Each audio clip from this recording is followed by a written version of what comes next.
Bored na pod ang babae kay walay wifi.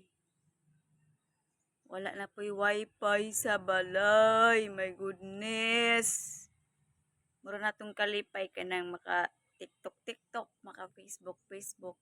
Pero dili na makaroon mahitabo kay walay wifi. Ambot unsay problema sa wifi nganong wala siya nag-on. Nganong nag-red siya, wala siya nag-green.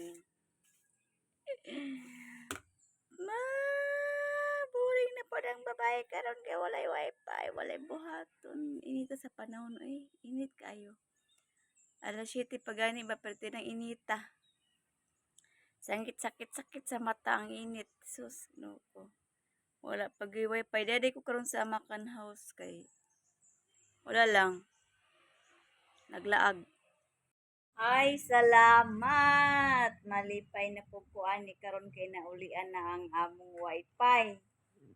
Naguba di ay siya, gilistan siya og modem. So bag-o na ang modem sa among wifi karon kay dugay man gud to, no? Dayon.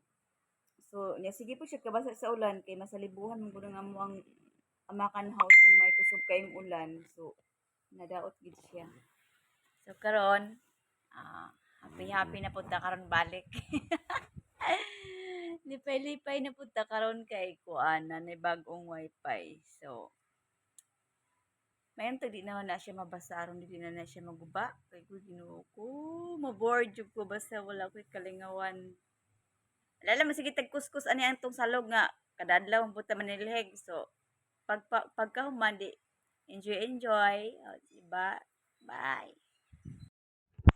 Gikapoy man ko ay mukanta man unta ko karon or mag-live ko pero gikapoy ko katulgon kaayo ko nabilar man gud ko gabi eh. Una na ko nakatulog kami nang una na kay naman gud mi giatinan gabi good na program so dugay kay nahuman nya layo pod mga 2 hours pod ang dagan sa sakyanan gikan dinhi paingon dito. I mean 1 hour lang pala pero hinay ra man gud siya mapadagan. So katulgon kay ko mura man ko dili ganahan mag-live or magkanta-kanta kay walay gana kasi katulgon kay ko antok na antok ako ngayon. Ambot lang kung saon kanina ako mag-TikTok ba ko or unsa ba niyo mura man jud ko katulgon. So dili makatulog.